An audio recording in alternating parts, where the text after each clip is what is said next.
ফিরে এলাম আপনাদের সাথে আরেকটি শিক্ষণীয় ভিডিওতে নতুন একটি বিষয় নিয়ে কথা বলতে। একজন উদ্যোক্তা হিসেবে আয় এবং ব্যবসায় সাফল্য অনেকটাই নির্ভর করে একটি নির্দিষ্ট সময়ে কত টাকার পণ্য ও সেবা বিক্রি করতে আপনি সক্ষম হয়েছেন তার উপর।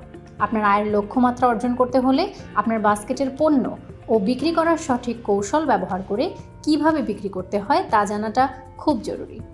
কোনো পণ্য বা সেবা বিক্রি করার জন্য যে কথাগুলো বলে একজন ক্রেতাকে কেনার সিদ্ধান্ত নিতে সম্মত করতে হয় তাকে সেলস পিচ বলে। এখন আসুন জেনে নেই কোন সেলস পিচ বানাতে গেলে কি কি মনে রাখতে হবে। আপনার পিচটি সংক্ষিপ্ত করুন, সুনির্দিষ্ট ও স্পষ্ট করুন। গ্রাহক আপনার পণ্য কিনলে কি কি সুবিধা ভোগ করতে পারবে তার একটি পরিষ্কার ধারণা দিন। আপনার পণ্য দিয়ে গ্রাহকের কোন সমস্যার সমাধান হবে বা কোন প্রয়োজন মিটবে তা জানান। আপনার পণ্য বা সেবা ব্যবহার না করলে কি ক্ষতি হতে পারে তা জানান। গ্রাহকের কি লাভ হচ্ছে তা জানান, যেমন খরচ কম ও সময় বাঁচা ইত্যাদি। আপনার গ্রাহককে পণ্য কেনার জন্য উদ্বুদ্ধ করতে একটি উপর্যুপরি সেলস পিচ প্রয়োজন, যা বানানোর জন্য নিচের ধাপগুলো অনুসরণ করতে হবে। ধাপ 1, যে পণ্যটি বিক্রয় করতে চান সেটির ব্যাপারে চিন্তা করুন। আপনি যেই পণ্য বা সেবার চাহিদা তৈরি করার চেষ্টা করছেন তার গুণাবলী সম্পর্কে সম্পূর্ণ ধারণা অর্জন করুন এবং তা নিয়ে ভাবুন। ধাপ 2, ক্রেতাদের ব্যাপারে চিন্তা করুন। অনেক বিক্রেতাই এমন বিপণন প্রস্তাবনা লিখবে যা সব ক্রেতার জন্যই খাটে। অন্য কথায়, এটি একেবারেই সাধারণ এবং ক্রেতার ধরন যেমনই হোক না কেন এটি দিয়েই কাজ চলে। ধাপ 3, আপনার পণ্যের সুবিধা চিহ্নিত করুন। এই পর্যায়ে আপনি জানেন আপনি ঠিক কোন পণ্যটি বিক্রি করতে চান। আপনি এও জানেন কোন ধরনের ক্রেতার উদ্দেশ্যে আপনি বিপণন প্রস্তাবনা তৈরি করছেন। এখন ভাবুন, উদ্দিষ্ট ক্রেতার জন্য আপনার পণ্যের কি কি সুবিধা রয়েছে। ধাপ 4, ভালো মানের প্রশ্ন তৈরি করুন। সেরা বিক্রেতা তিনি যিনি সবচেয়ে ভালো প্রশ্নগুলো জিজ্ঞাসা করেন। যদি আপনি এমন একটি প্রস্তাবনা তৈরি করতে চান যা বেশ জোরালো এবং উৎকৃষ্ট ফলাফল বয়ে আনবে, তাহলে আপনার পিচে ভালো মানের প্রশ্ন রাখা উচিত, যা আপনার ক্রেতার কাছ থেকে মূল্যবান তথ্য পেতে সাহায্য করবে। ধাপ 5, স্পষ্টতা শেষ পর্যন্ত বজায় রাখুন। খেয়াল রাখতে হবে যে এক এক ধরনের পণ্যের জন্য সেলস পিচ যেন ভিন্ন হয়, কারণ প্রতিটি পণ্যেরই গুণাগুণ ভিন্ন। চলুন এবার আমরা একজন উদ্যোক্তা এবং গ্রাহকের মধ্যে কথোপকথন দেখে আসি।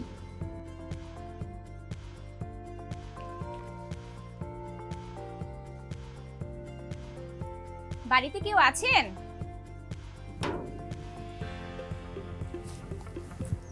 হ্যাঁ আছি। কে আপনি? আপা, আমি একজন কল্যাণী। আমি আপনাদের সেবায় আই সোশ্যালের সাথে যুক্ত একজন উদ্যোক্তা। ও আচ্ছা, বসেন। কি বিষয়ে কথা বলবেন বলেন। আমরা সবাই তো সন্তানের ভালো চাই, কি বলেন? হ্যাঁ, তা তো চাই। বাচ্চার শরীর খারাপ করলে মায়ের মন কেমন করে সেটা তো আমরাই বুঝি। হ্যাঁ, তা তো ঠিক। কিন্তু অসুখের ভয়ে বাচ্চাদের তো আর ঘরে আটকে রাখতে পারি না। বাচ্চারা খেললে তো ধুলাবালু লাগবেই। তাই ঘরে ফিরে বাচ্চারা যাতে অ্যান্টিব্যাকটেরিয়াল সাবান ব্যবহার করে সেটা নিশ্চিত করতে হবে।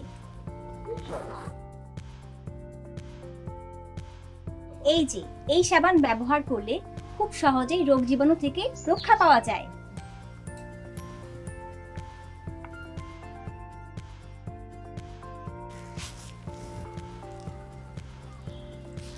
আপা, একটু কথা বলা যাবে? হ্যাঁ বলেন, কি বলবেন? আমি একজন কল্যাণী, আপনাদের সেবায় নিয়োজিত আই সোশ্যালের সাথে যুক্ত একজন উদ্যোক্তা। বেড়ে ওঠা শিশুদের সুস্বাস্থ্যের জন্য সঠিক পুষ্টি ও পরিপূর্ণ পুষ্টি অনেক জরুরি। সঠিক পুষ্টির অভাবে আপনার সন্তানের দেহে নানান রোগের সৃষ্টি হতে পারে। আর ডানো ডেইলি পুষ্টিতে স্বাভাবিক দুধের চাইতেও অতিরিক্ত কিছু উপাদান আছে, যেমন সব দুধেই ফসফরাস ও ক্যালসিয়াম থাকে, যা আমাদের দেহের হাড়, দাঁত এসব মজবুত করতে সহায়তা করে। এছাড়াও ডানো ডেইলি পুষ্টিতে আছে ভিটামিন এ, যা দৃষ্টিশক্তি ভালো করে, আর আছে ভিটামিন B2, যা আপনার দেহে শক্তি উৎপাদন করতে সহায়তা করে, আর আছে ভিটামিন B12, যা আপনার রোগ প্রতিরোধ ক্ষমতা বৃদ্ধি করে। গরুর খাঁটি দুধ তো আর সবসময় রাখতে পারবেন না, তাই ডানো ডেইলি পুষ্টি সবসময় সাথে রাখুন, যেন আপনার সন্তানকে এবং মুরব্বীদের নিয়মিত দিতে পারেন। গরুর দুধ গরমে নষ্ট হয়ে যাওয়ার ভয় থাকে। ডানো ছোট প্যাকেট যেহেতু পুরোটাই খেয়ে ফেলবেন, তাতে নষ্ট হবার ভয় থাকবে না। তাছাড়া সেমাই, পায়েস এগুলো বানাতেও ডানোর স্বাদ অতুলনীয়, তাই চাইলে আমাদের বড় প্যাকেটটিও নিতে পারেন। ডানো বাংলাদেশে 100 বছর ধরে ব্যবসা করছে সুনামের সাথে।